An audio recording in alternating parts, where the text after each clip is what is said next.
पंढरपूर तालुक्यातील कोर्टी गावातील आपल्या पांडुरंग परिवारातील सर्व सभासदांनी व सर्व कोर्टी ग्रामस्थांच्या वतीने शनिवार दिनांक 17 ऑगस्ट 2024 रोजी सकाळी ग्रामदैवत असलेल्या शंभू महादेव मंदिरासमोरील मंगल कार्यालयामध्ये मोठे मालक म्हणजेच कर्मयोगी सुधाकरपंत परिचारक यांचे चतुर्थ पुण्यस्मरणानिमित्त विविध धार्मिक कार्यक्रमांचे आयोजन करण्यात आले होते।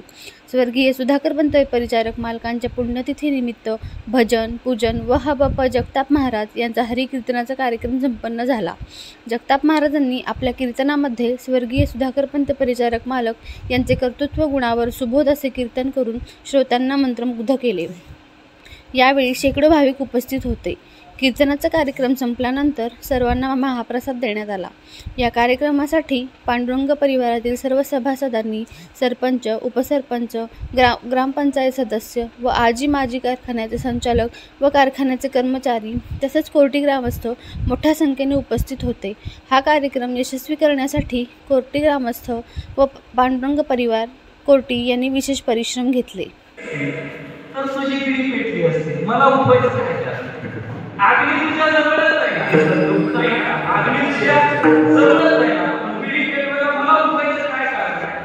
त्यानं सांगितलं काय हे सांगण्यासाठी उठवलंय, हे सांगण्यासाठी उठवलंय काय तुझ्या जवळ आहे। मी नेहमी सांगतो ऐका, मालक आपल्या जवळ आहे, मालक आपल्या जवळ होते आहे का सुद्धा आत्मस्वरूपाच्या रूपाने आपल्या जवळ।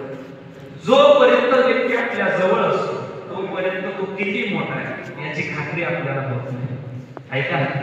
पण एखादा व्यक्ती गेला की गेल्यावर मात्र त्याचं मोठेपण आपल्या लक्षात येते। सांगू बाकी सांगता येईल, जवळ असणाऱ्या माणसाची किंमत जिवंतपणे करायला शिका।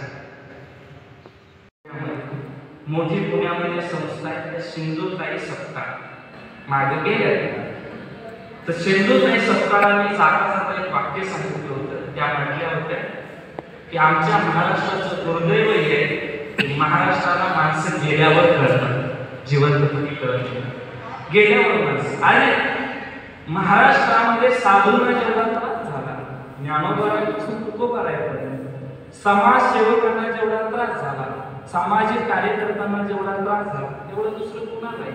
त्याचं कारण असं आहे, मोठी माणसं जी आहेत ती जिवंतपणे कदाचित आपल्या लक्षात येत नाही, आहे तोपर्यंत येत नाही। पण ह्या मोठ्या माणसाचं मोठेपण खरंच असतं। मालकांचं मोठेपण कसं आहे, ते दीपासारखं, दिव्यासारखं। तुम्ही दिवा घेऊन जर अंधार शोधायला गेला तर सापडेल का? दिवा घेऊन अंधार शोधणं सापडणारच नाही, भेटणार सुद्धा नाही। मालक दिव्यासारखे त्यांचा हात धरून निघालो तर कधी जीवनात दुःख येणार नाही, अंधारे सांगतात। मालकांचं जीवन दिव्यासारखं।